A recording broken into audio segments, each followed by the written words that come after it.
আমরা এমন একটা যুগে বসবাস করি যে বর্তমান যুগের ছেলেমেয়েরা নিজের মর্জিটাকেই সবচাইতে ইম্পর্টেন্স দেয়, যেখানে বাবা মাদের কথার কোনো দাম নেই। তবে যেসব বাবা মারা অনেক বেশি শাসনে রাখে সেই সন্তানদেরকেই আমি বেশি খারাপ হতে দেখেছি। হয়তো ছেলে হলে নেশায় ডুবে গেছে আর মেয়ে হলে 4টা 5টা রিলেশন করে নিজের মতো সংসার শুরু করে দিয়েছে। এজন্য বলবো যে সন্তানদেরকে এতটাও শাসন করবেন না যেন তারা আপনাকে তার মনের কথাটা বলতে ভয় পায়।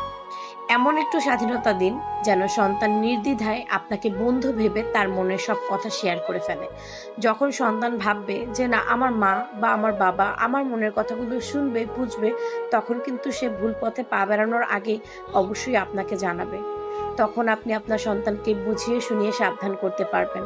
কিন্তু শুরু থেকেই যদি আপনি আপনার সন্তানকে অনেক বেশি শাসনে রাখেন তাহলে আর কখনোই সামলানো সম্ভব হবে না।